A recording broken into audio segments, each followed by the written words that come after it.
What up, party people? It's the Wordman guideline. And this right here is Wordman, $20 film school. Real simple, real easy, everybody knows how it works. I'm gonna tell you anyway. So what we do is, we take a $20 bill, right? We run up to a little record store, movie store, someplace I can buy movies, DVDs. Buy a bunch of really dope movies for a friend, come back here, we listen to dope music, boom, I talk about it. And today is actually for someone we haven't done one before. See? Yeah, look at that shit. Today I did a whole bunch, I bought a bunch of flicks for a good friend of mine, old friend of mine. Like, I mean, not old friend of mine like he old, but like, he getting there. Every day, man, we travel a little bit closer around the sun. This one goes out to my man, JD Estrill. JD, what up, baby? Mr. Morpheus himself. I hit you real quick one time what we listened to, because I know you don't know a lot of dope music, so I'm trying to, hopefully this will help you out. I know I pissed you off, right? This is a cat from Mali. His name is Idrissa, I think it's Idrissa Sumaru. I guaranteed I didn't pronounce that correctly, but it's this cat from Mali. It's dope. It's dope African music, man. Like they got that guitar funk stuff from Mali that just, yeah. Have you ever been to Mali, by the way, JD? If I remember correctly, you told me you'd been to Africa a couple times, and because I know we got stuff to talk about, but like at any rate, like I had friends who were trying to get me to go last year. We were supposed to go to Kenya and Ghana. Like we were like in 2019, we had planned to do that in 2020. And you know what happened this year. And it was weird. I was literally having this conversation with another friend of mine yesterday. Literally yesterday, we was having this exact conversation about trips to various parts of Africa. And I think I could have swore you told me you've been to a couple places in Africa. I was curious where, because I don't remember now. But whatever. Let's get back on topic here. So what we did was and by we I mean I went and bought you a lot of dope movies, like more than I probably should have. Boom, boom, whoa, boom, boom. And what we're gonna do is we go through one real quick, tell you why I got them for you, and we're gonna do our listen to dope music. So we got a lot here, so I'm gonna try to speed through this as quick as possible. Yeah. Oh wait, listen to the kids in the background. The kids in the background are dope. When you hear that drop, you can be like, oh yeah, I know why Gary picked this. This is funky as hell. But first one, I'm waiting for it now.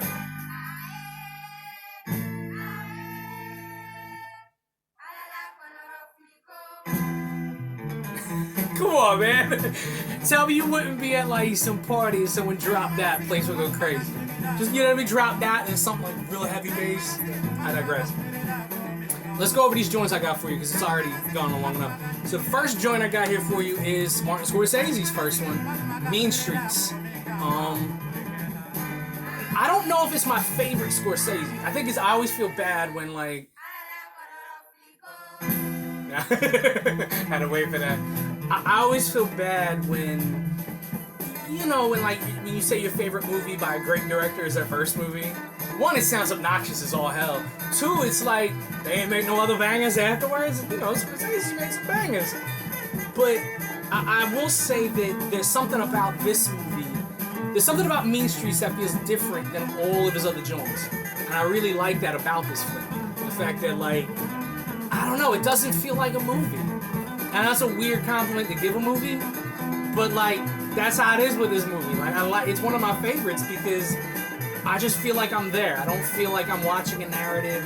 I don't feel like I'm being told something. It doesn't have the gather around the campfire and let's hear a tale type vibe. It's just like, boom, you're in the room, these things are happening, those things are happening. Bam, bam, bam, bam. It's got this sort of what I like to call the stupid rawness.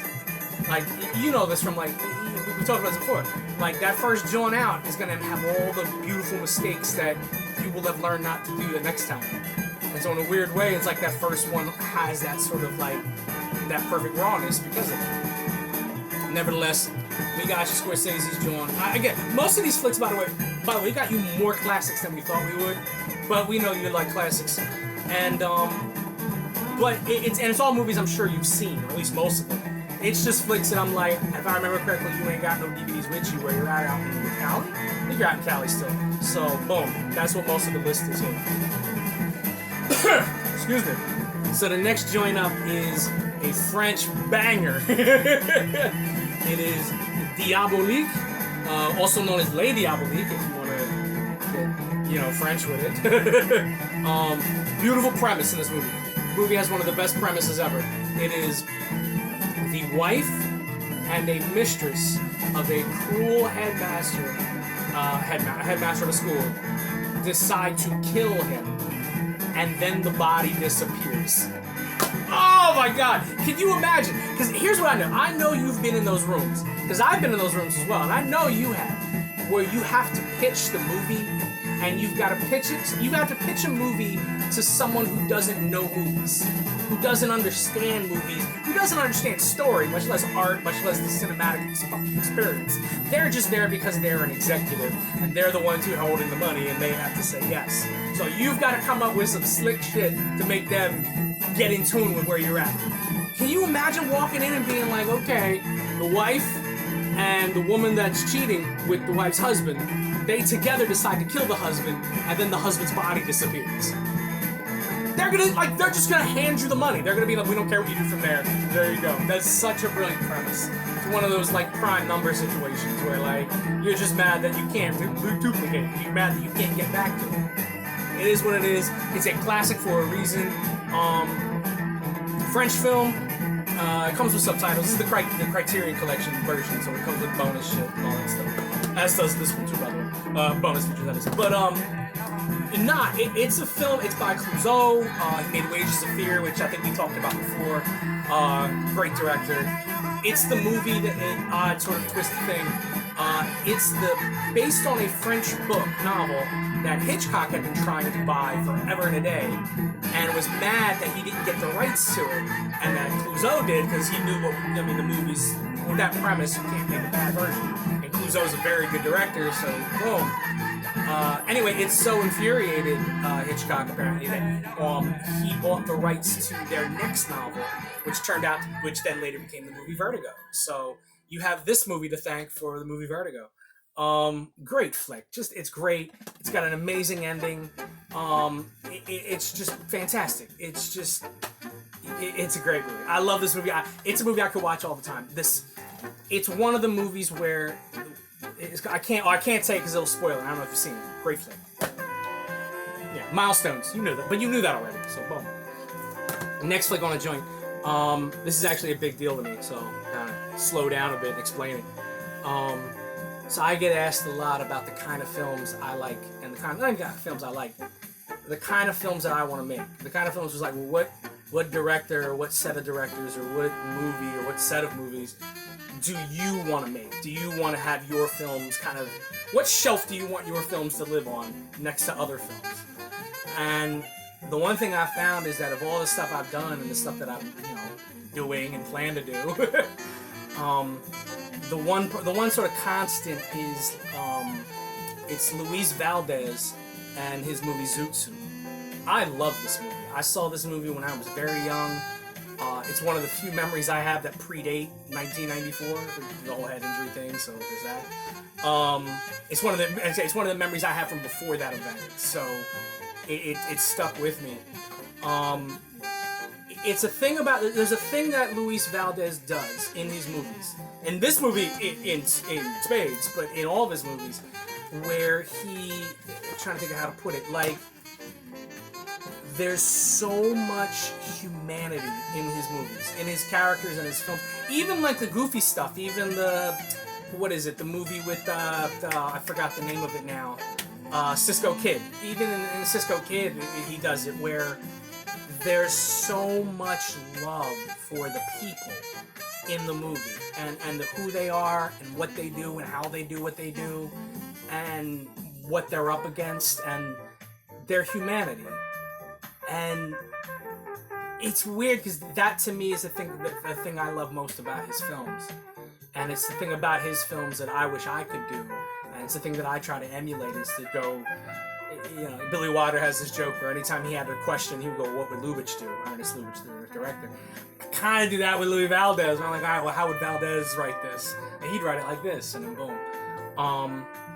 it's a movie that the meanings, the meaning and the humanity is so important, and it's something that you don't see enough just in life, much less in art, much less in film.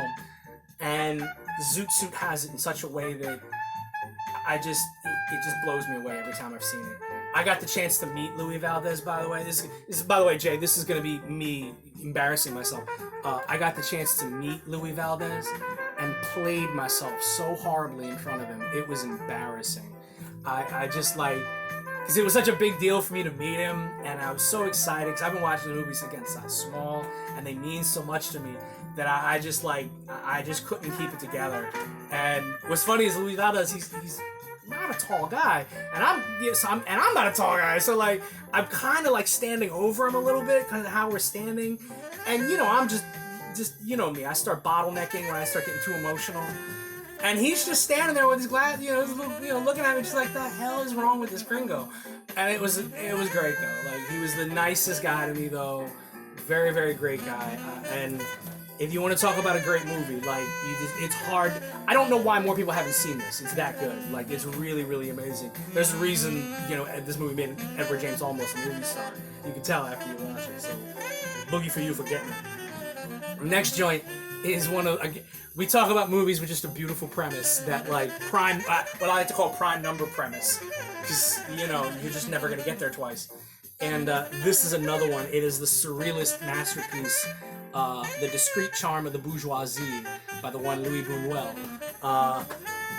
The premise is brilliant. The premise is just 6 friends try to get together to eat. Lunch, dinner, cafe, whatever. And every time something stops them. It's such a stupid premise, and it doesn't explain the movie at all, but oh my god, is it great. I love it so. The movie's just a masterpiece. It's a surrealist masterpiece. Buñuel, like we talked about this before. We did actually talk about this before. Where there's some people who are so good at what they do that they don't have to think about what they do. That's how I feel with Buñuel when I watch his flicks. I don't get the impression he's working to get something. I get the impression he already knows how to do it, and it's just effortless for him. It feels flawless every time. Even his movies that don't work for me feel like they're flawless. Feel like they just flat out just like solid right hand jab across the jaw. You're down for 10, like every time. This is one of his late period masterpieces. He had basically like 2 or 3 films in the last like 10-20 years of his life that were phenomenal. This was after he left Mexico and was back in, was it Belgium or France? I forget where, but great flick, surrealist craziness. Oh, it's so great. There's dreams within dreams. There's like, it's beautiful. It's beautiful. I love this movie so much. And weird thing is, it used to be really hard to find. So like, kind of hype I was able to find it for as cheap as I was able to find it. I'm excited about that. So boom, check that out.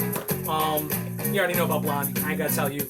By the way, really random thing real quick. Hold on, wait. Like, can you imagine going to the engineer and being imagine being Debbie Harry, going up to your bandmates and being like, okay, we're gonna take this rock steady classic, sung by a bunch of guys. I'm gonna sing it, and then we're gonna throw mariachi horns in the background.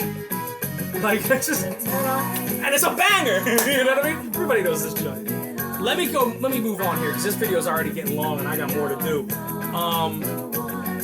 If we had to pick one of the greatest films ever for you, because that just seemed like a way to do it, and I know you like big, heavy joints. You like the movies that are just like, you don't want these little 90-minute little joints that these kids watch today. No, you want some epic shit. I know you. And few things get more epic than Seven Samurai.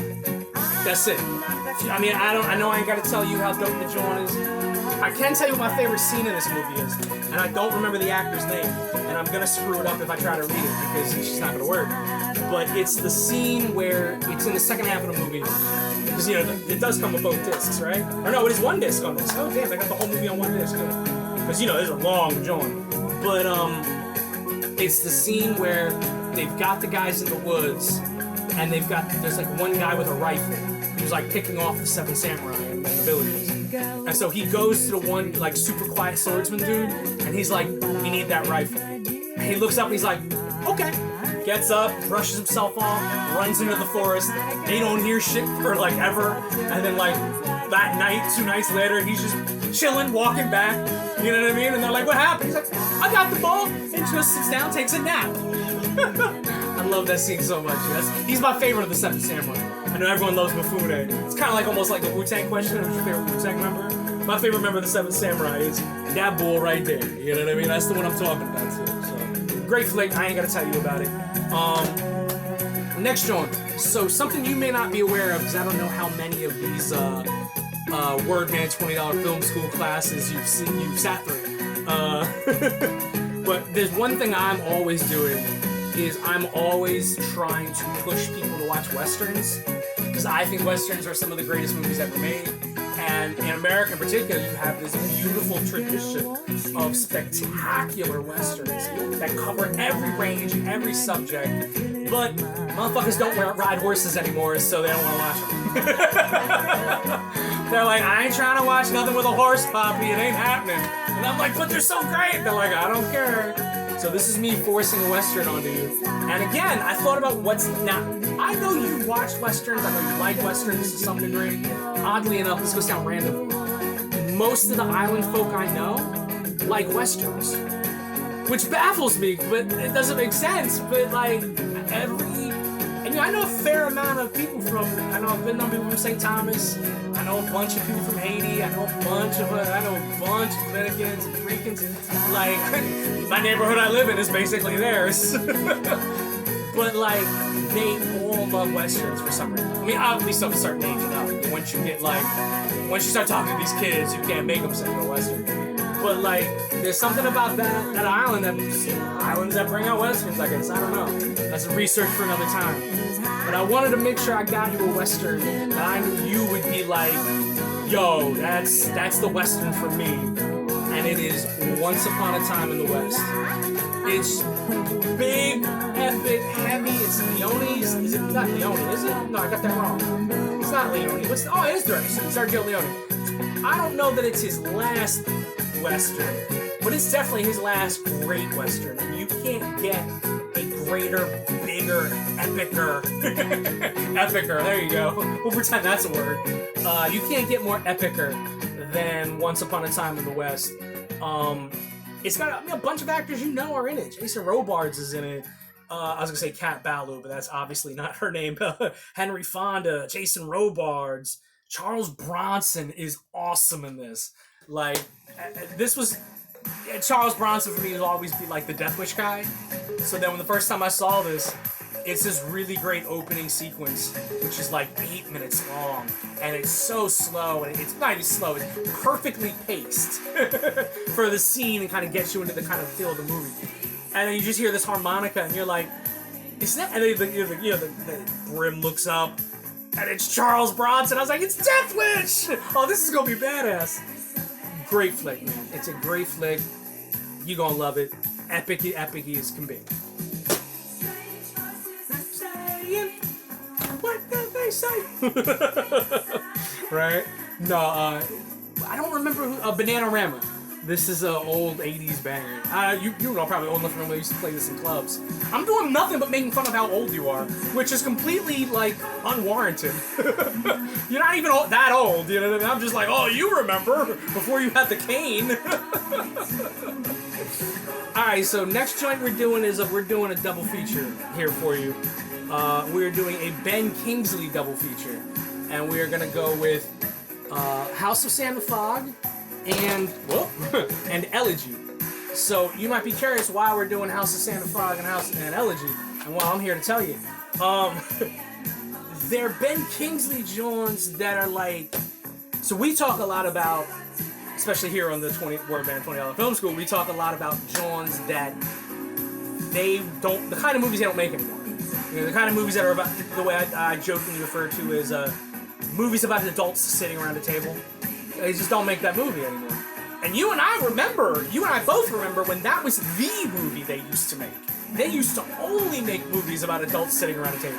Now, I mean, like, they may never make that movie again, which is terrifying. You know what I mean? I'm stuck with just horror movies and comic books the rest of my life. It's a whole other argument for another time. But Rex, I love comics. But they used to make these like smart, intelligent movies about adults doing adult things, and they don't really make them anymore. And it's weird because not only do they not make them anymore, but the generations of filmmakers now, filmmakers, actors, directors, writers, everybody, they haven't made them now. So it's not even on some shit where it's not like it's 2003 and they're only making 4 of those a year, but the 4 of those guys who are making them are the 4 who've always been making them. Now you're at a point where it's like no one has any experience who knows how to make those movies. You know what I mean? It's a weird... it's the handyman. Like, you can't hire him anymore because you don't know how to fix the digital printer. One of those weird things about life, you know? That said, Ben Kingsley was able to get a couple of these across the board. And of course, if you've got Jennifer Connelly in a movie, I don't know why it's a complaint to watch it. You probably thought the exact same thing when you put Penelope Cruz in Elegy. They're interesting movies. You could argue about whether or not how well they work. I love House of Sand and Fog. You can't talk me out of it. But it's a really good novel as well, so that's probably why. It's just a banger for me. I think it's just interesting to watch. Again, it's that thing with watching actors act and watching them do it well and watching them have to do it without pretending to have superpowers. You know, without having to wear a cape and fight Magneto. You know, like, this is cool, you know? So, I'm interested. Hopefully it reminds you of great actors doing great acting work in films that aren't, you know, designed to sell toys. We'll see, though. Who knows? Anybody's ballgame. Alright, so next one up is, now we've talked a lot, you and I, about Spike Lee. We're both big. I know we are both very big Spike Lee fans. I know you have problems with him in various movies. I have problems with a couple of his movies. I don't have too many problems with his movies. I actually like pretty much all of them. You know, which is, you know, he makes good movies. But, I know you and I have talked a lot about what is our favorite Spike Lee movie. Not what's his best, because everybody knows it's Malcolm X, but what is your favorite Spike Lee movie? And you've come up with a bunch of different answers. I know you, if I remember right, you're really big on, everyone's really big on Do the Right Thing, but like you really love School Days, if I remember right, and a couple others. Your answers are wrong, by the way, because the best Spike Lee movie ever, as far as I'll ever be concerned, is Mo Better Blues. I love this movie. I don't even know why. No, I do know why. It's a great movie. I mean, it's the movie that made Denzel with a capital D. You know what I mean? Like, this is the great flick. It's awesome. It's awesome. It's awesome. What can I tell you about it? Oh, the banger right here. This is Phil Pratt and Helmsley. It's not Hemsley Moses. What's the dude's name? Hemsley Morris. Hemsley Morris. Wait, the words again. And it's a song of theirs called Little Things. It's a dope little rock steady. I'm trying to hip you to good reggae music. That's what I'm doing. That was mad disrespectful, wasn't it? I know you're watching this going, that punk curly hair gringo motherfucker really trying to tell me about reggae music. I love this old Phil Pratt stuff, man. Like this old, like I like to call it like melancholy rock steady. I love it. I don't know why. It's one of those things where, like, I've been doing a lot of singing for jazz bands and stuff, bringing this up, this style of music, this sort of sad, rock steady stuff, like sad, slow reggae. I love it. I can play it constantly. It's one of the few kinds of music I can sing and not worry about how bad I sound when doing it. It's just, I don't know what it is, man. It's great stuff. I love it. But coming back to Mr. Lee in Washington, so I love this movie, man. It's one, you know, here's what I love about this movie, is that Spike Lee doesn't make a lot of hangout movies.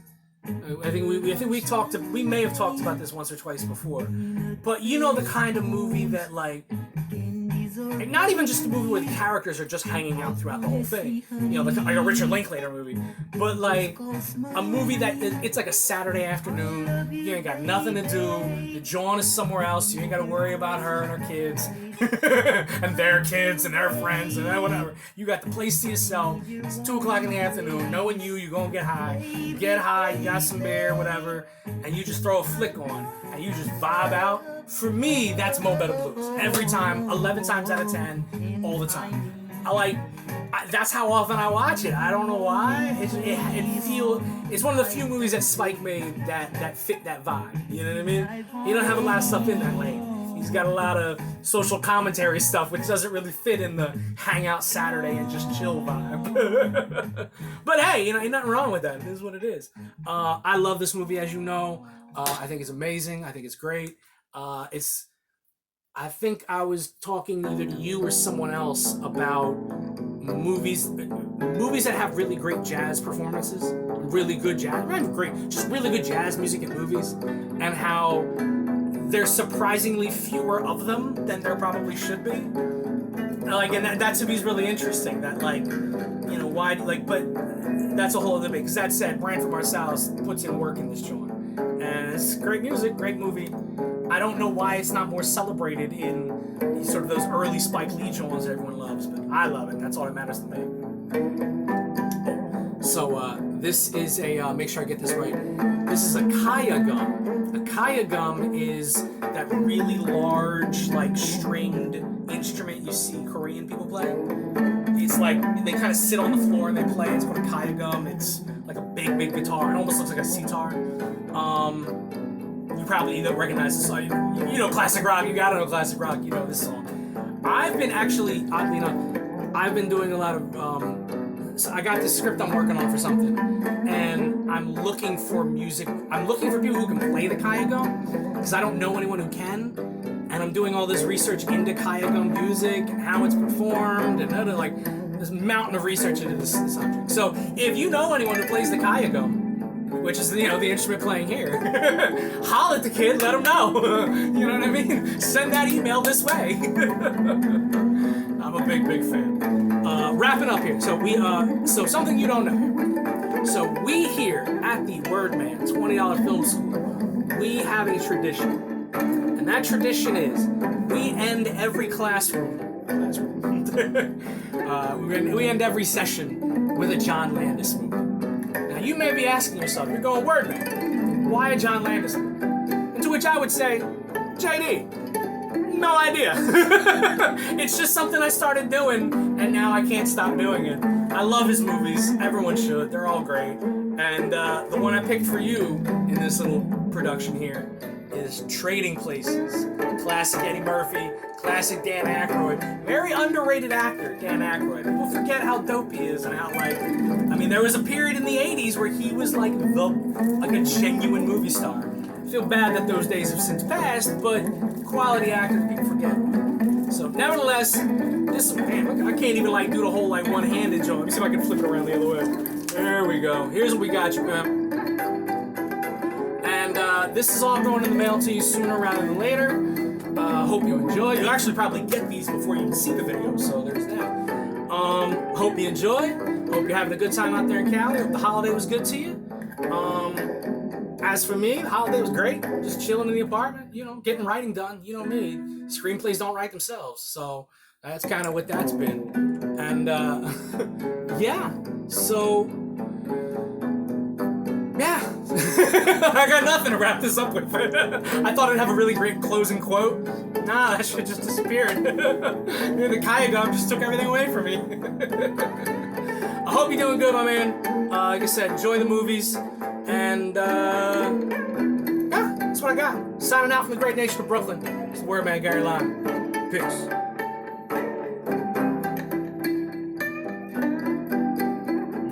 Let me get there.